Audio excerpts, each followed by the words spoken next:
Good morning guys, this is day 2 and we are starting our hiking from here. And I want to show you view. In English बोल्दा थाहा छैन. अब sunrise हेर्ने इच्छा थियो. धेरै केही बोल्दिन देखाउँछु मात्र. अनि अब चाहिँ हिमाल अलिअलि देखिरहेछ. तब कस्तो राम्रोसित राखेको मेरो किन यस्तो पारे. के यहाँ भन्दा कति राम्रो राख्दिन हो एउटा. भएदो अनु मिलिरहेको कस्तो तातो भइरहेको थियो चिसो बनाइदिनु कस्तो. के हुँदैन. म यहाँ स्कार्फ सक्रिफाइस गरेर चिसो हुँदै हिँडिरहेछु जब. अबसित ज्याकेट छ है नाटकमा. अब हामी माथि डाँडामा पुग्छौं हैन. मलाई ज्यान देख्नु भएन ज्यान देख्नु छ. नदेखेको के मलाई कस्तो तपाईहरुले देखाउन मन छ यहाँ. माथि गएर देखाउनु. जस देखेन. आहाँबाट चाहिँ राम्रो देखिरहेछ. अब हामी चाहिँ इन्जोय गर्छौं. माथि जाँदासम्म त्यो हिमाल पुरै क्लियर हुन्छ होला. Let's go. धेरै चिसो छ गाइस धेरै. ओके गाइस सो हाम्रो चाहिँ अब हाइक बिगिन्स हैन. सागरी तिम्रो हालो देखौ. कोहीको छाती दुखेर हैरान छ. अब ब्यागले ठेकिरहेछ. यो चाहिँ हजुर ओइ के हो कस्तो राम्रो. पुच्छर पनि छ. अब ग्रेट वाल अफ नेपाल. ओइ कस्तो राम्रो चराहरु गयो. अब यहाँबाट हाम्रो हाइक सुरु हुन्छ. अलमोस्ट आधी घण्टा भन्नुभएको छ तलको आन्टीहरूले. हामीलाई लाग्छ होला 45 देखि 1 घण्टा. Let's go. So let's see the sunrise. हिमालहरू पनि एकदम क्लियर देखिरहेको छ. हिमालले पुरै घेरेको छ. अनि मेरो सास फुलिरहेको छ. अहिले चाहिँ हामी ग्रेट वाल अफ नेपालमा छौँ. ग्रेट वाल अफ चाइनाको सस्ता भर्जन भन्छ यसलाई. लेट्स सी कहाँसम्म हाम्रो सासले साथ दिन्छ. हामी त्यहाँसम्म जानेवाला छौँ. दाइरा भाइ चाहिँ उहाँ आफैसँग माथि. ओके सो हामी चाहिँ हेर पसिना महादेव गुफा र सैलुङ जाने बाटोको ठ्याक्कै जङ्सनमा आइपुग्यौँ. यताबाट गयो भने चाहिँ महादेव गुफा जाने रहेछ. यताबाट सैलुङ डाँडा जाने रहेछ. सो हाम्रो फर्स्ट डेस्टिनेसन यता हो है त. हामी लाग्छौँ. हामी थाकिसक्यौँ. जाडो छैन गर्मी चाहिँ भइरहेछ. हामी हैन कोहीलाई गर्मी कोहीलाई जाडो छ. As I expected she is asking to quit. नै चल्ला भन्दै हुनुहुन्छ है कोही यहाँ. नै चल्ला भन्दै हुनुहुन्छ. के भन्नु कुन भिडमा गएर बसेका छन् दुईजना है. तलपट्टि हेर्न सक्नुहुन्छ भिड. Oh my god why risking so much. Right हामीले रेडबुल खाएको छैनौँ है. हामीले यत्तिकै यत्रो जागर चलाइरहेछौँ. जस्ट सी द भ्यू है. म हजुरहरूलाई भ्यू देखाइदिन्छु है. जस्ट सेट आउनु. सो हामी चाहिँ अब यहाँबाट भन्दाले माथि डाँडाबाट फर्किँदैछौँ. हामी माथिसम्म चाहिँ पुगेनौँ क्या. किनभने हामीसँग पेसेन्स लेभल पनि छैन. एक त हामीसँग भन्दाले नि अब हाम्रो घरको ठुला बडा भठामा पेसेन्स लेभल छैन. त्यही भएर आफैले नजानी भने तैले भिडियो खिच्न पेसेन्स छ तपाईँको. एउटा टिकटक खिच्न बस्यो कति खिचेको आफू चाहिँ 10 ठाउँमा खिचेको. 7 बजे आइपुग्यो हामी यहाँ 9 बजे. मान्छेहरू चाहिँ नेक्स्ट लेभल आउँदो रहेछ. This place is very over rated. Anyways अब हामी फर्किँदैछौँ. अनि अब केही होइन. सो गाइज अहिले अब ब्रेकफास्ट खाँदै हैन. यता मलाई विकासले बोलाइरहेको थियो. अब खाना खाने कि नखाने म फोन गर्छु अहिले. यहाँ दाइ कलमा मम्स त हुन्छ. म चाहिँ अब पुरी खान्छु. स्कुलको भन्दा मेरो स्कुलको भन्दा मेरो हामीलाई अर्को चुना लागेको छ यहाँ. के चुना लाग्यो हामी हेर्न चाहन्छौँ. मेरो बाइक यो गयो. अब काठमाडौँ पुग्छ कि पुग्दैन आई डोन्ट नो.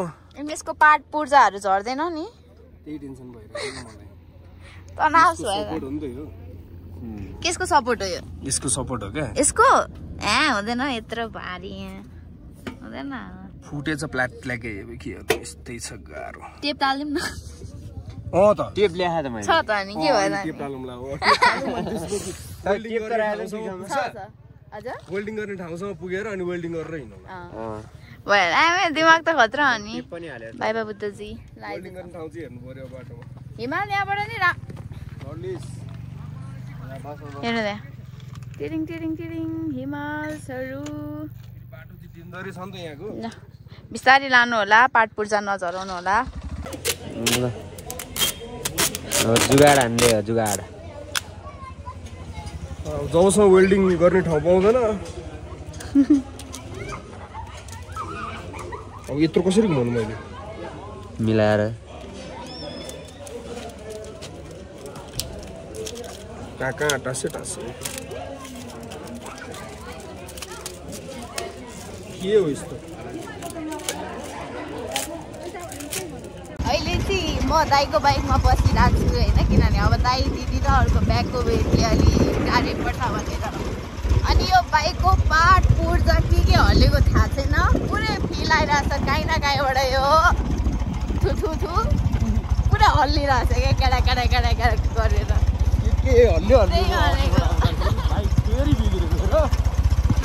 आउनुभन्दा अगाडि बनाउनु भएको, अब ज्यादा बनाउनु पर्छ।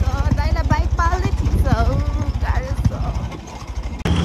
यस्तो राम्रो धुलो छोडेर जानुभयो गाडीहरूले। ओ माई गड, मेरो आँखामै छिरे यार, केही देख्दैन, सब धुन्धला लागे।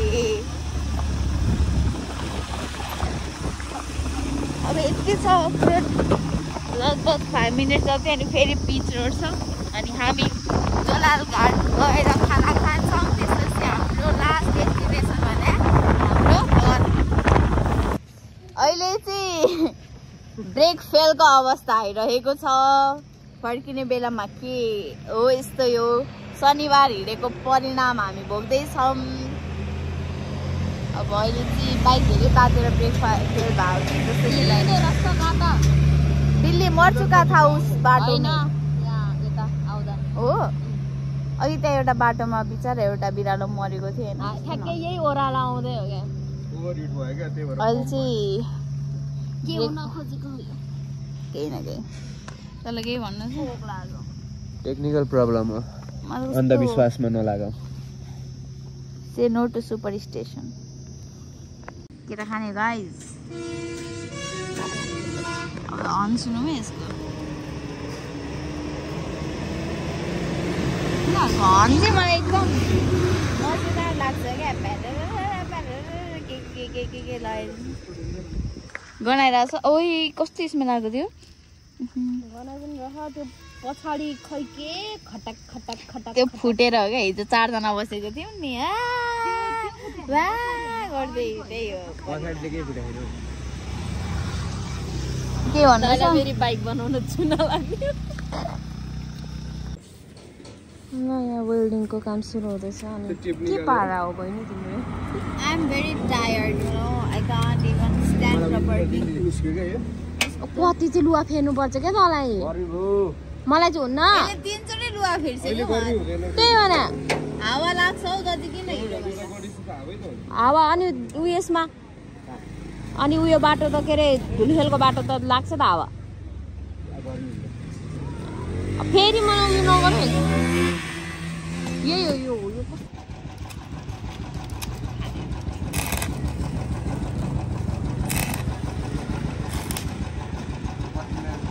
अब हामी चाहिँ खाना खानालाई जोलाल घाटमा बसिरहेको छौँ।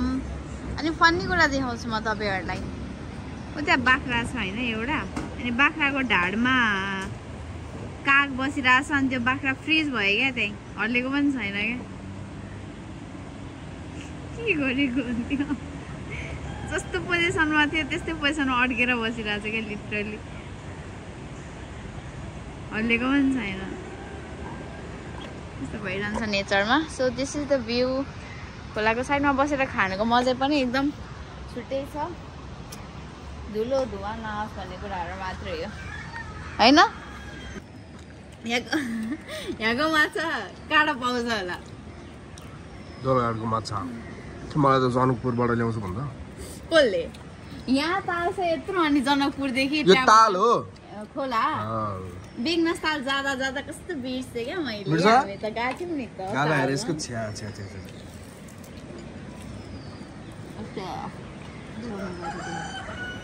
तर हामी यहाँ हाम्रो गाउँ गए भए पनि बेलुकासम्म फर्किन्थ्यो होला है। मजाले। तर म राइड गर्ने स्थितिमा छैन अब। म बस्ने स्थितिमा म छु, तर बाइक खाना खानी सिधै घरतिर टिएपी ताप ठुना त ठुनेन नि त्यो प्लेट राखेर साइड राख्नु आइज नि त नि यता आइज भनेर त आउँदैन त त्यहाँ आइज काका काका काका त्यो खान्छ अरे आएर खान नडराइकन हामीले देखाएको छैनौँ फाइनली लिएर भाग्यो यो स्वार्थी रहेछ हामीलाई अलिकति कन्टेन्ट पनि दिएन यसले तर अर्को आयो अब अर्कोलाई छैन टाउको तेरो साथीले सबै लिएर गयो भाइ बाटो भएन सित त्यो सब माग्जा गयो क्या भएन जम्मा परिएको अवस्था छ गाइस धुलो हेर्न सक्नुहुन्छ नेक्स्ट लेभलको धुलो छ यसरी बस्नु परिरहेछ मलाई सास पनि आइरहेको छैन नेपाल धुली खेल चाहिँ नेक्स्ट लेभल नै भएको छ हौ नेक्स्ट लेभल अलि बनाउनु पर्यो बाटो